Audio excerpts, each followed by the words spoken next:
La hemos invitado para conversar de un tema particular que creo que forma parte de la agenda del feminismo, que el feminismo impulsa en esta actualidad, uno de los tantos temas.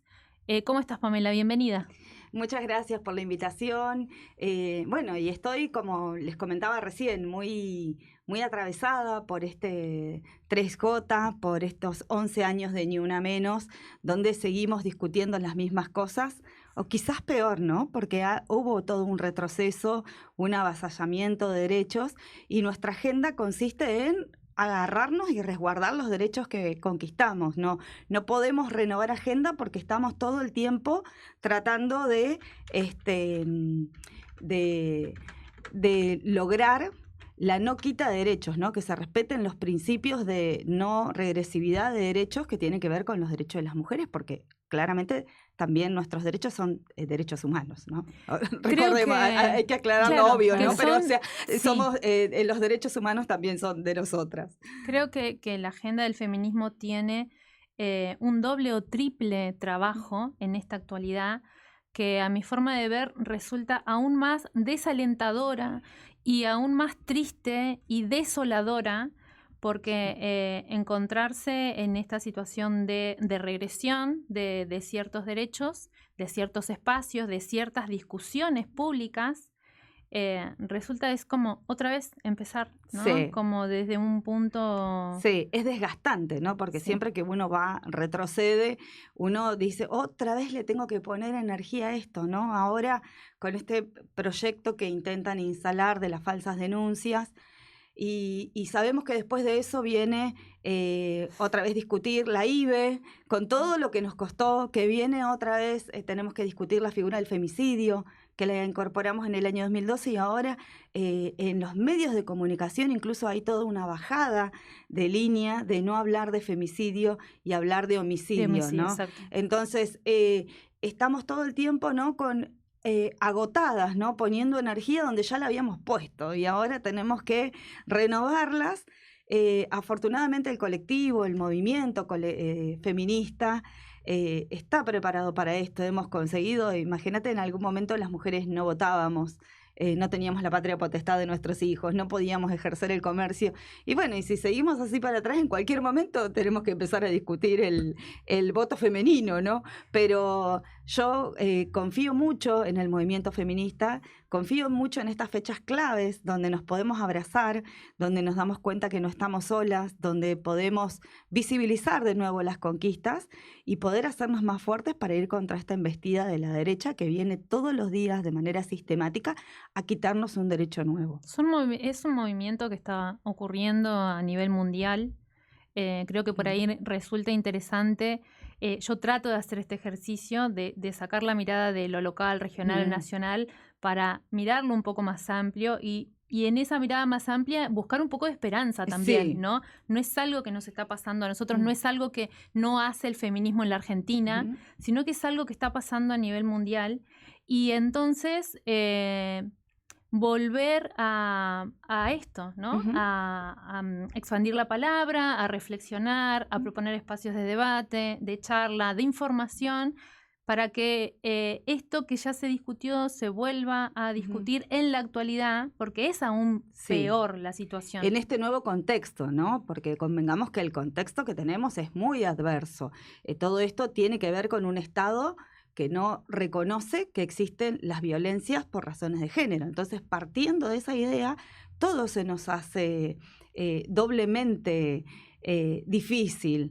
Pero sin embargo, yo creo que las mujeres tenemos una capacidad, producto de que desde niñas tenemos obstáculos que quizás los varones no tienen.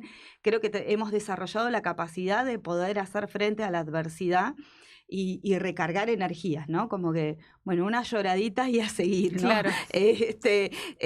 Las mujeres tenemos eso, lo hemos desarrollado producto del patriarcado en el que hemos vivido, ¿no? No es que es una cuestión genética que tenemos distinta de los varones, sino que desde muy pequeña hemos tenido que atravesar situaciones difíciles de violencia o de discriminación. Así que estos días nos conmueven mucho, además, porque es como, bueno, ¿qué más tiene que pasarnos para que la sociedad pueda entender que hay una problemática estructural que tiene que ver con que nos matan. Claro. O sea, ¿de qué manera yo tengo que explicar lo obvio, ¿no? O sea, tengo derecho a vivir una vida libre de violencia y lo tengo que explicar, algo tan obvio. Entonces, cuando uno tiene que hacer esfuerzos en demostrarle al otro que no es culpa nuestra que nos maten y que tiene que haber un Estado que es responsable, que tiene que tener políticas de prevención, políticas que vayan al revés de las que están en este momento, que son políticas de ajuste, que tienen que haber planes, que tienen que haber capacitaciones, formación, nos encontramos con un Estado que tiene un poder judicial, un poder ejecutivo, un poder legislativo, que nos quiere meter un proyecto como el de Lozada. El ejecutivo, que ya sabemos, todos los últimos femicidios que hubieron, quedó al descubierto que la policía, como una institución del poder ejecutivo, no está preparada para actuar, para abordar de manera urgente los casos de violencia. Y un poder judicial que sigue siendo patriarcal, machista, que tiene estereotipos, que cuestiona la vestimenta de una niña, que cuestiona a una madre, y todo el tiempo va por esos estereotipos de género que son violencia. Entonces, cuando vos ves todo ese combo junto, como en la conferencia de prensa que dio el ministro de Seguridad y un fiscal, y vos decís, bueno, esto es el Poder Ejecutivo, esto es el Poder Judicial, y por eso estamos como estamos, porque claramente el Estado no le importa lo que pase con nosotras y no puede reconocer algo tan visible como los grupos vulnerables, ¿no? Tenemos un fiscal que todo el tiempo hablaba de, no sé si es femicidio, como no reconociendo esta desigualdad estructural, y tampoco quería, y la ponía a la niña en una situación de adulta, no la ponía en una situación de que esa niña estaba atravesada por dos vulnerabilidades, por ser mujer, por ser niña, y la ponía como en igualdad. Entonces, partiendo de eso, vos reflexiones y decís, bueno, sí, nos están matando por esto, justamente. No hay un Estado que haga algo y además ese mismo Estado era el que había dejado libre al femicida, a Barrelier, ¿no? Que había cometido otros tantos episodios de violencia de género. Entonces, bueno, evidentemente no es grave para el Estado que a nosotras nos violenten. Y ante ese contexto y esa realidad, a mí no me queda más que la bronca, la angustia, la indignación, porque es como, bueno, y encima es nuestra culpa o de nuestras madres, ¿no? Sí, por ahí a mí me parece interesante cuando abrir estos espacios de análisis o de reflexión justamente para hacer una mirada general, ¿no? Poder observar cómo sistemáticamente en los casos, por ejemplo, de Antonella Aybar en Caleta Olivia, de Ada, de Agostina, cómo podemos ver ese patrón que la justicia no llega a tiempo, que los procedimientos como están estipulados no son eficientes. No. Bueno, descontando que hubo situaciones de el alerta, por ejemplo, que tendría que haber ocurrido antes, cosas que ya están ganadas, digamos, en términos de derecho y que, sin embargo, la justicia en la realidad, veces claro, no se aplica. Sí. Pero hay una forma. Entonces, ahí es cuando surge la crítica de hay una justicia que responde a un sistema patriarcal. Porque las mujeres se siguen muriendo. Las mujeres las siguen matando. Matando, exacto. Bueno, lo mismo decíamos, Marina, que lo que sucedió con el caso de Agostina en Córdoba, el reclamo que hacían, o que hacen, porque no sé si todavía cambiaron la carátula, es el mismo reclamo que hacíamos nosotros. Exacto. El protocolo de la UFEM existe justamente para dar un abordaje, es el ABC del abordaje de un femicidio. ¿Por qué no lo utilizan? Bueno, porque los jueces no aplican los estándares internacionales y aplican su propio criterio. ¿Por qué? Porque están contaminados de sesgos, de estereotipos. Entonces tenemos el protocolo, pero depende quién te toque, se cumple o no. Y tenemos que empezar a exigir estos que son mandas convencionales, ¿no? Mandas constitucionales.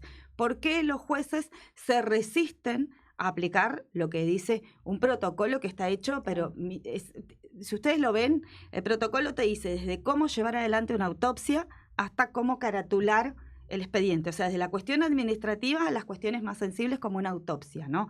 No podés cerrarle aplicándole el protocolo. Sin embargo, pasó en Córdoba, pasó acá y pareciera que va a seguir sucediendo porque encima se manejan con esta impunidad, ¿no? Como echados para atrás en un sillón, en una conferencia de prensa de todos varones, donde lo único que se hacía era justificar y nadie podía decir, bueno, sí, el Estado falló.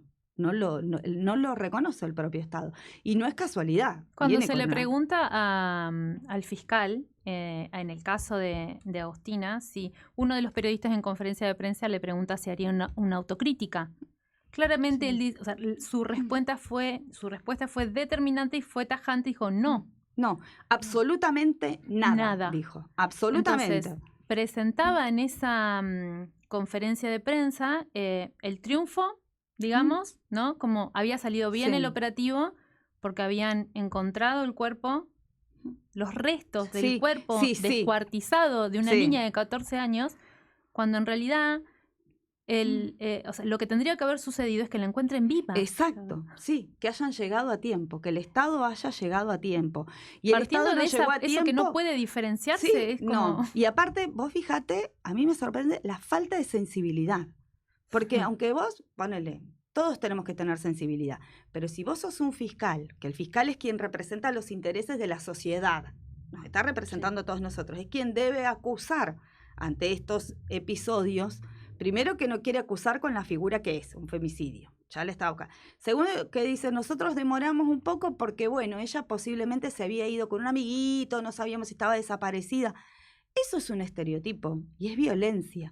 Presumir, ¿no?, que la chica era... Y lo he escuchado en reiterados medios de comunicación hablar de cómo era Agostina, ¿no? Sí. O qué tipo de vínculo tenía. Supongamos que hubiera tenido un vínculo de enamoramiento platónico de una niña, de un adolescente con un hombre adulto.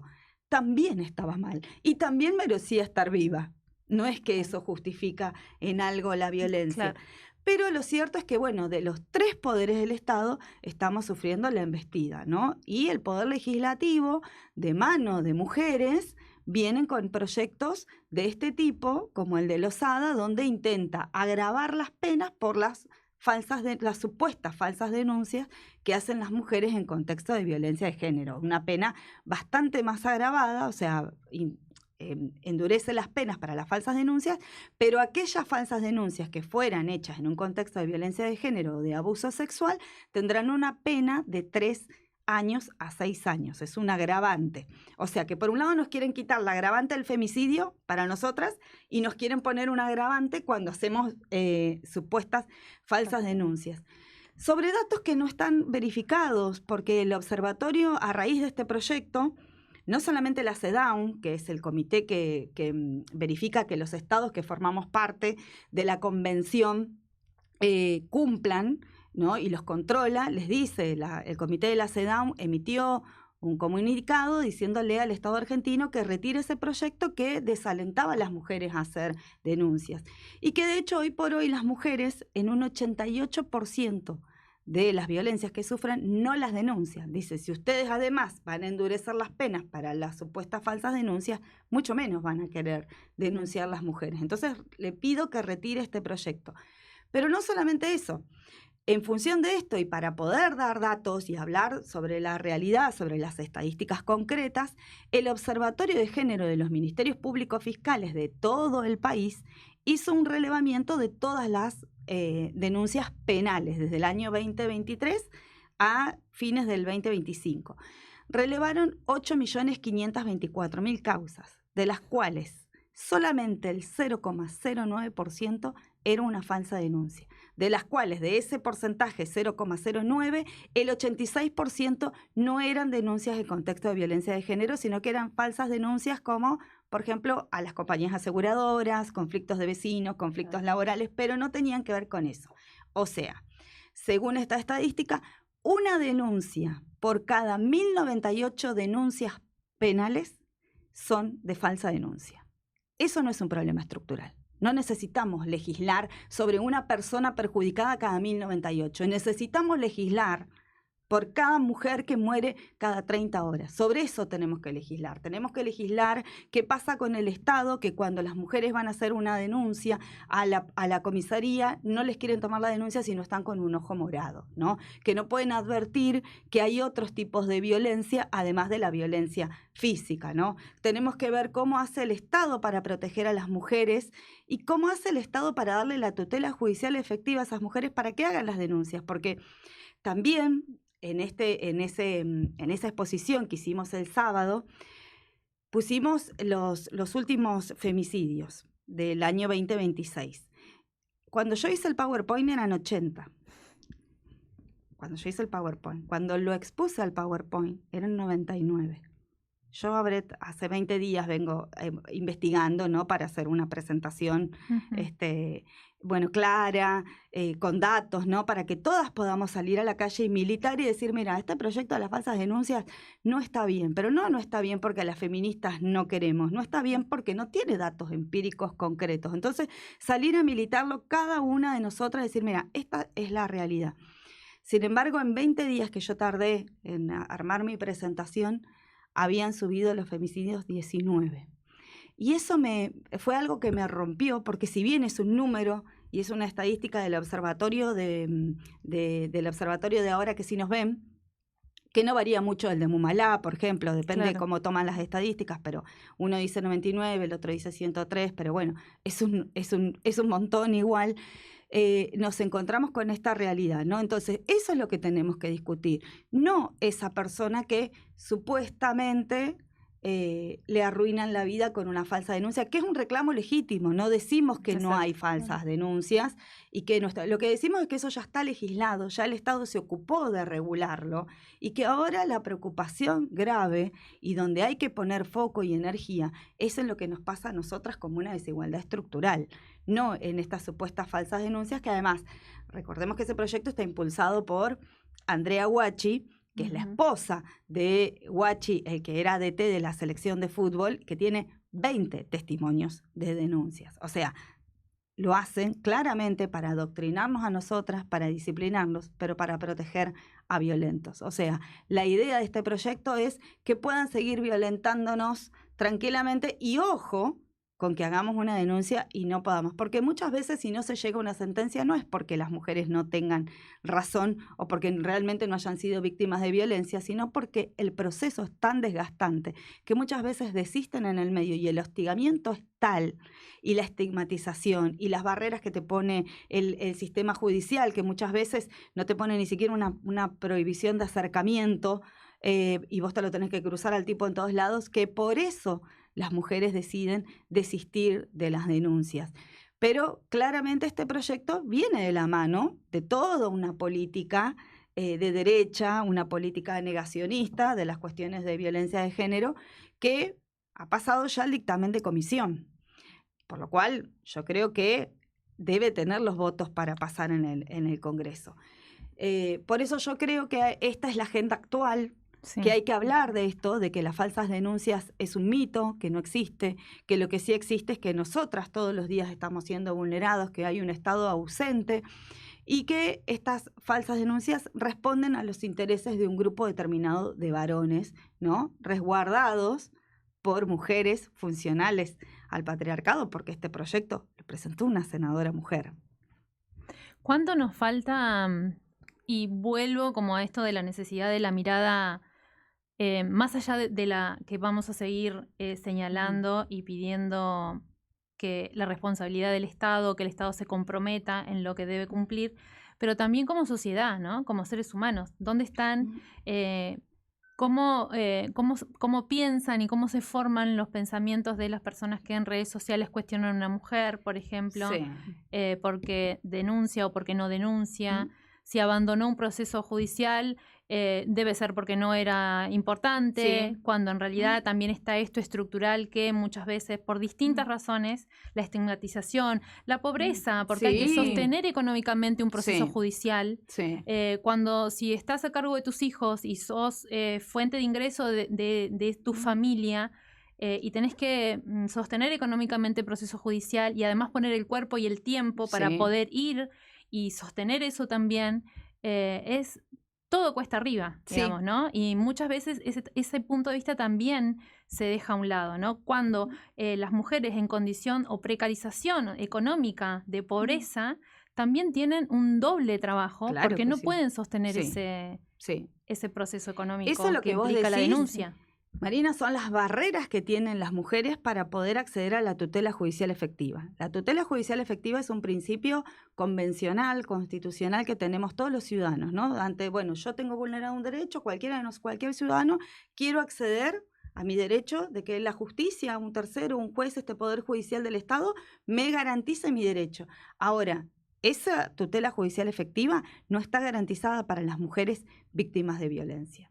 De hecho, la principal barrera que hay es la económica, porque si bien el Estado te provee abogados, abogadas, defensores, no hay confianza en esos profesionales del Estado. Todo el mundo quiere un patrocinio privado. Y eso también ha sido mérito del Estado mismo, ¿no? Decir, bueno, yo no quiero, yo prefiero, o si pudiera, pago. No todo el mundo puede pagar. Esa es una de las principales barreras que tienen las mujeres. Por eso, de los 99 femicidios que ocurrieron en el año 2026, solamente 17 habían interpuesto una denuncia anterior a su agresor. Por lo cual, de hecho, Ada Barroso, el femicidio de acá de Caleta Olivia, ella había sido víctima de violencia sistemáticamente en un contexto anterior a su muerte y sin embargo no lo había denunciado. ¿Esto qué quiere decir? Las mujeres en general no denuncian. Por el contrario, están amedrentadas por el sistema, no tienen un descreimiento importante del Poder Judicial, como todos, porque la verdad es que todos descreemos de la justicia como institución. Las barreras económicas, esto que vos decías, bueno, muchas veces están atravesadas por otras vulnerabilidades como la pobreza, es decir, bueno, la prioridad no es ir a buscar un abogado para hacer esa denuncia y que me garantice mi derecho a que el Estado me proteja, sino que mi prioridad es darle de comer a los pibes, pagar el alquiler, pagar los impuestos, llegar a fin de mes, o sea, mucho menos vas a estar pensando en que te queda un restito para pagarle a un abogado o abogada, ¿no? Sí, lo mismo que las familias que quedan cuando pierden una mujer de su familia, ¿no? Los padres de una mujer que fue asesinada tienen que sostener el proceso judicial después, con todo lo que eso implica, a veces muchos años, y eso también es un desgaste enorme, digamos, implica además de lo emocional y la energía que le tenés que poner al cuerpo, implica también lo económico. Pensaba en lo importante de llevar las preguntas a los debates o a las reflexiones en relación a esto de todavía faltan mujeres que se animen a denunciar y no es que sobran o que todas, digamos, saquemos esa idea de que todas las denuncias son falsas. Nadie va a juzgar que si las hay y corresponde que sean falsas, así lo sea, pero consideramos que sí es necesario seguir incentivando a que las mujeres se animen.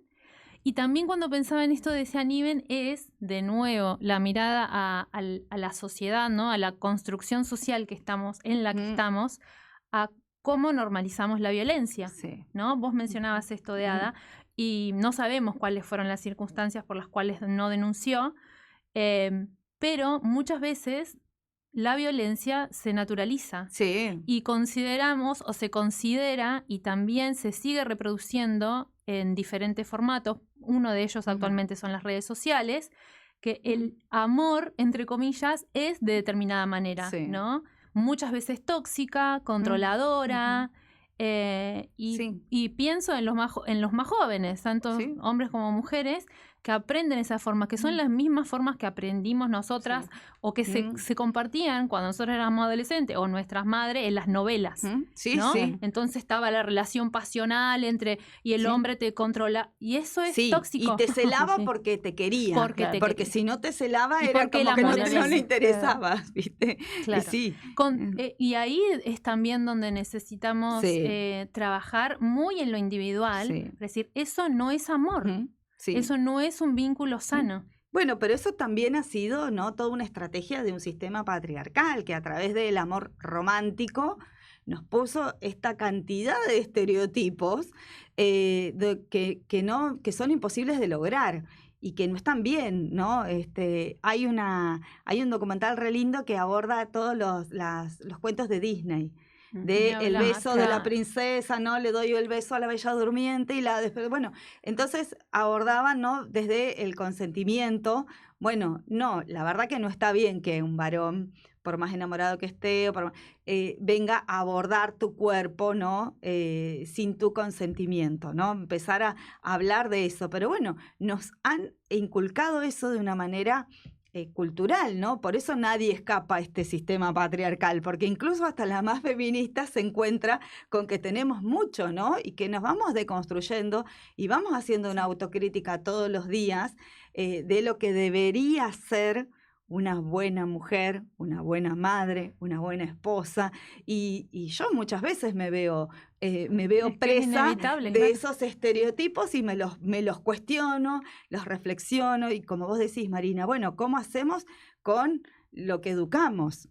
¿Cómo hacemos Ahí me parece que hay una clave importantísima. Claro, entonces, deconstruir estos aprendizajes, estos malos aprendizajes, va a ser fundamental para que los varones crezcan. La mamá de Barrelier decía, yo lo crié bien, La mamá de Barrelier sabía que él había sido violento anteriormente. Sí. Había ayudado para la fianza, para que salga en libertad. Entonces, digo, bueno, realmente ese femicida no salió de un repollo. Ese femicida en algún momento empezó a tener micromachismos chiquitos, ¿no? Las violencias debajo del iceberg, hasta que escaló y llegó a la peor expresión de violencia. Pero nadie nace siendo femicida. Sí. Tenemos que tener en claro que es una construcción y que además gozan de la impunidad, ¿no? Porque seguramente ese femicida ha tenido un montón de conductas machistas, como mandarte a lavar los platos, ¿no? Como no dejarte manejar, como decirte que no podés ser profesional, que tenés que atender la casa, los chicos, y bueno, y se va escalando, ¿no? Entonces la importancia de empezar a deconstruir, a enseñar desde pequeños estas nuevas masculinidades que estén alejadas de los estereotipos de género que nos han indicado, desde los juguetes, sí. Hasta los roles, ¿no? Los varones pueden llorar, está bien ser sensible, eso no te hace más débil, desde que un varón quiera comprar o jugar a ser MasterChef, ¿no? Y que quiera cocinar y que no se lo...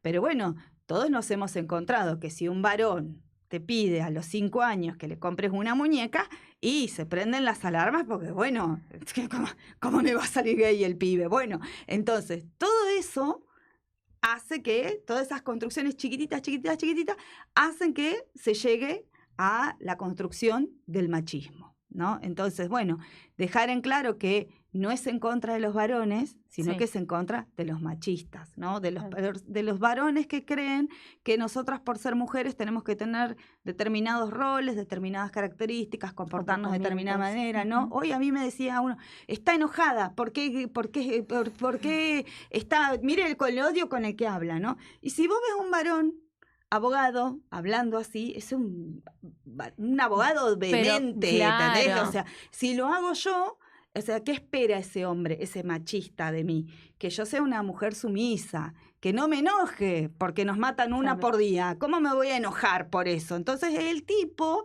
desde sus redes sociales, ¿no? Desde la violencia digital, de modalidad digital, me interpelaba a mí a por qué hablaba en este tono. Porque estoy enojada, señor, estoy re enojada, tengo bronca, estoy indignada. Si a usted no lo interpela, no le pasa nada en sus vísceras, porque hayan matado a una adolescente de 14 años, y encima tenemos que salir a explicar lo obvio, si a ustedes eso no los indigna, y bueno, entonces la verdad que no me sorprende lo que nos está pasando. Y también eso es una construcción. Que el otro no tenga empatía por la crueldad también es una construcción, ¿no? Sí. Ayer hablábamos en una actividad que se hizo en el Centro Integral de la Mujer, traíamos a cuento el concepto de Rita Segato de pedagogía de la crueldad. Sí. Es una construcción que estamos de alguna forma saturados ya de la espectacularización de los asesinatos, de las muertes, que si nada te sensibiliza, Sí, ¿no? sí. Por ello la pregunta que me hacían estos días también es, ¿a qué mujer que vos quieras de tu entorno tienen que matar Para que a para que vos para sí, que vos te te pase algo, genere, sí, empatía sí. o te permitas comprender qué es eso que se plantea como violencia de género, Sí, ¿no? sí, es ¿Cuán cierto. cerca te tiene que tocar para Sí, que consideres esto un tema importante? sí, exacto. A mí eso me da mucho miedo. Tengo un amigo, un colega que dice, está de moda ser un hijo de puta, ¿no? Es Está como, permitido. claro, es como, bueno, la verdad es que yo no puedo sentir otra cosa que no sea enojo. No puedo sentir, la verdad es que no me puede dar lo mismo. A mí me daña, me angustia, porque yo necesito vivir en una sociedad más justa.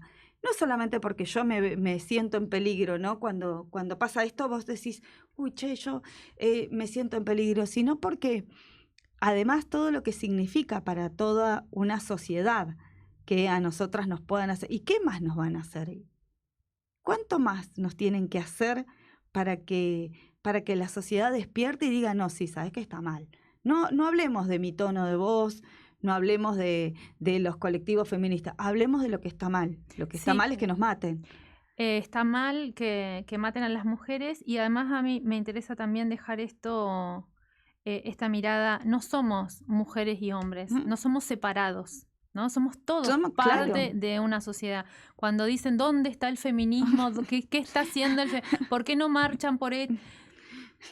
Y marchen ustedes también, claro, ustedes también creo defiendan sus que causas. creo que en una Somos la brigada, ¿viste? La que Liga lo de la haga el feminismo. Justicia, ¿viste? Dame superpoderes, a mí me encantaría tener superpoderes y salir a defender. De Se hecho, ordenaría el todo más trabajo rápido.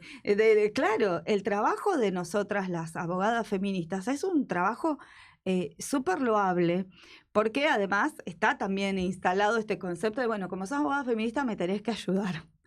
A como dé lugar, ¿no? Y lo cierto es que nuestros cuerpos a veces tampoco dan más, nuestros cuerpos, nuestras mentes, y si bien tenemos una red de abogadas donde nos sostenemos, también está esta idea, ¿no? Patriarcal de, bueno, como vos sos feminista lo tenés que hacer de onda, o sea, es como, bueno, pero a los varones, a los abogados varones no les piden cosas de onda, o sea, a nosotras sí, ¿no? Es como, bueno, estamos, pero todo el tiempo interpeladas, cuestionadas, y todo el tiempo tenemos que demostrar nuestra formación, nuestro saber, tenemos que cuidarnos en cómo nos vestimos, cómo hablamos, cómo decimos, porque es tanto lo que se espera de nosotros, que están esperando que nos equivoquemos en algo. Por eso digo, la importancia, ¿no?, de hablar con datos, de hablar con estadísticas, Sí. y que no digamos burradas. ¿Viste? Yo entiendo que estos proyectos de ley vienen a resguardar intereses de los poderosos, de los privilegiados.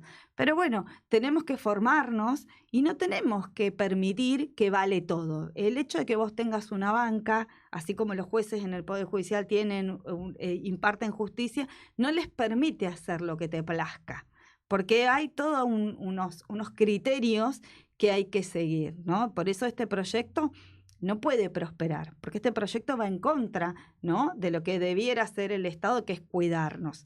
Y además, otro dato súper importante es que ellos ponen como fundamentos el caso de Agustín Muñoz. Es el caso del chico de Bariloche, que su amiga lo escrachó en redes, que no era cierto, ¿no? Y él se suicidó producto de ese escrache. La mamá de Agustín Muñoz sale a repudiar este proyecto, a decir, lo pusieron a mi hijo, el caso de mi hijo, como ejemplo, nunca me avisaron, porque esta gente es así, avasalladora, nunca está en los fundamentos del proyecto, dice, a mí nunca me avisaron, y además, el caso de mi hijo no es una falsa denuncia, porque nunca llegó a la justicia, nunca fue una denuncia, fue un escrache en redes sociales, y mi hijo tenía conciencia colectiva, y están utilizando el caso de mi hijo para callar a otras mujeres, porque a quién en su sano juicio se le ocurriría hacer un proyecto para cuestionar mujeres. O sea, la propia madre de una mina que perdió a su hijo en un contexto donde le hicieron un escrache y donde lo dañaron a tal punto que él decidió quitarse la vida, dice, no me usen a mí, porque primero que el caso no es tal, o sea, es una falacia, están poniendo un caso que no es una denuncia, porque nunca lo fue. Y segundo, no utilicen el nombre de mi hijo para querer disciplinar mujeres. Así que, bueno, por donde lo mires, el proyecto Hace Agua no tiene sustento ni jurídico ni empírico, por lo cual yo invito a todas las mujeres a que lo militemos para que este proyecto no pase de comisiones y que no sea votado, que cuidemos nuestros derechos, que tanto nos ha costado conquistar. Me parece un excelente cierre, Pame, y agregar a eso que, además de agradecerte, agregar que ahora ya se debe estar convocando la marcha a las 15:30 en el Gorosito para reafirmar en este 11 aniversario el Ni Una Menos. Sí, y además la importancia, chicas, de salir a luchar por nuestros derechos, a visibilizar. Estar en la marcha es hacer un granito de arena ahí para que se visibilicen nuestros derechos, para que el Estado sepa que estamos en las calles, que vamos a salir a luchar, que no nos vamos a quedar en casas, en nuestra comodidad, en nuestro confort, que es importante salir a militar nuestros derechos. Hay Además que ocupar los espacios. Exacto, hay que ocuparlos y hay que incomodar. ¿Viste? Hay que incomodar más fuerte porque si nos quieren quitar los derechos, por lo menos que les cueste. Por lo menos que les cueste y que sepan que hay un montón de mujeres y disidencias que vamos a estar ahí luchando porque, bueno, si no nos queda la esperanza de saber que luchar vale la pena, no sé, ya nos matamos nosotras mismas, ¿viste? Todavía está la esperanza. Exacto, si no más tenemos la esperanza de que esta realidad, de que podemos pelear por una sociedad mucho más justa, si perdiéramos ese poquito de esperanza, no sé qué sería de nosotras. Así que, bueno. Nos vemos en la marcha. Nos vemos en la marcha y muchas gracias por invitarme y me encantó estar acá con ustedes. Gracias.